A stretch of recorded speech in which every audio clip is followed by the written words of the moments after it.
I wondered, because this book that we're looking at today, this book, Goldeye and Funnyfin, is about creatures that live in the ocean. Fish, seahorses, seashells, octopuses, all kinds of creatures that live in the ocean. So I wondered if you'd ever been there. And I saw you earlier listening to the seashell, so you know what the ocean sounds like, right? I have one of those at home, except it's like smaller. That's right. Now, in the ocean, the waves move, and they push into the shore, and they crash, make a big crashing noise, and then they pull the sand back. But when you get out into the deeper water, it's not as hard for the animals and creatures there to swim, because the waves are not crashing on them. So a lot of these fish, they each have their own way of swimming. So I was wondering, how do you think they move? Yeah? Sometimes they could go like that. Yeah, they can wig and wag back and forth like that. Can you make your fish wiggle and well? Yes. And in this book, there are a lot of words that describe how the fish move.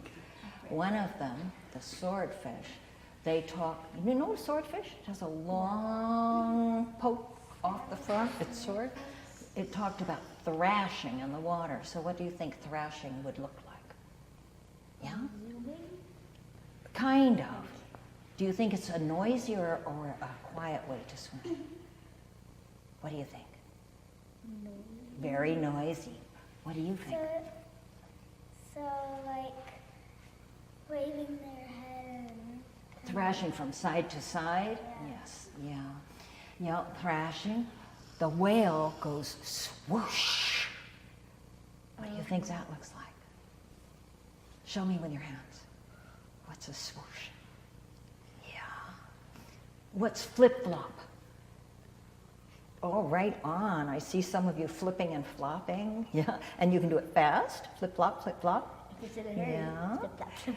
And you can do it slowly. Right. And thrashing. And swooshing. And diving way down low. What does that look like? Way down. And, do you know what a fluke is? I know what The a fluke tail is. has two flukes on it. Mermaids have flukes also. Yeah. Wiggle your flukes and swim way up high. Wiggle those flukes. Up you go. Yeah. Wiggle your fins. Right. So the book is just full of all sorts of ways that the fish move. And they swim around things and through things, and they dart up.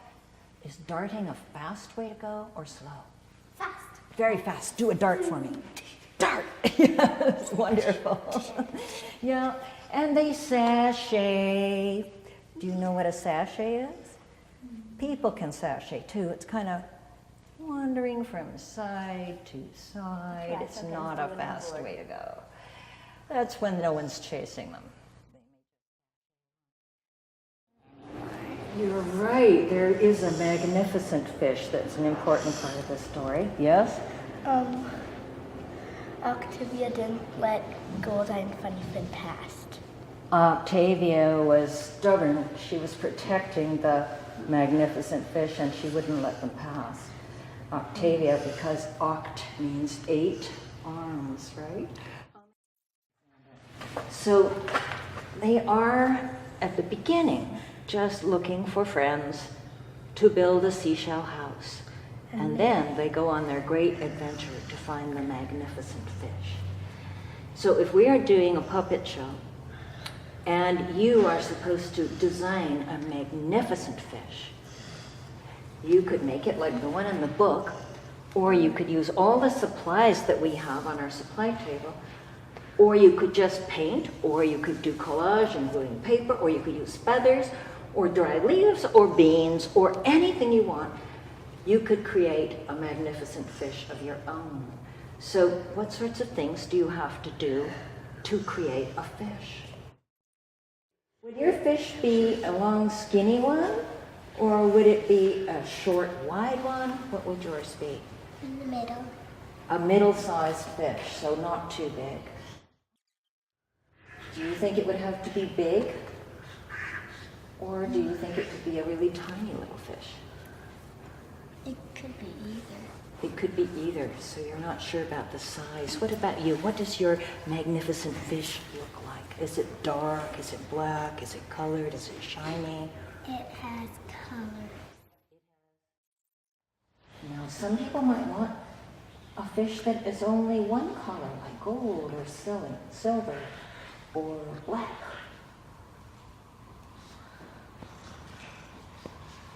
Lots of colors. There are lots of colors you could think about. What about yours? Mine would be lots of colors and small. And for the fish, we also need a body. Right. It could be small. Yes. And how would you know it's magnificent if it's tiny? You could get a magnifying glass. Oh, good idea. You could see all the details. Do you have some ideas about favorite colors? Or Rainbow. Rainbow?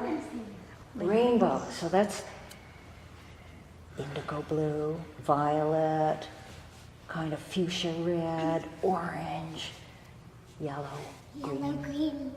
And look at your shirt, what a beautiful green that is. You could put that on your fish. Have you thought of? Yeah, and what about you? Have you been thinking about that? Polka dots and a small tail. Pardon? I'd have stripes on my fish, and I already told you the rest. So there are different patterns you could have. You could have stripes, you could have polka dots. Anybody else think of a different one? Squiggly. Yeah? Diamonds. Pardon? You could have like checkered. Come and do it. Checkered. I'll hold that for you. That looks a little like scales, doesn't it? Checkered. Maybe we could even do sort of a dance, a puppet show, dance of fish through the ocean. Yeah. So when you are thinking in your head, and I think you all have ideas now, you are ready to get your supplies and think about what you're going to use to create your patterns and your colors. So thank you very much. I thought you were a wonderful, wonderful group of kids. Very nice. Thank you, Ca'Sandra and Maya and Malina and Mia. Thanks very much. Do you want to come and choose your supplies now?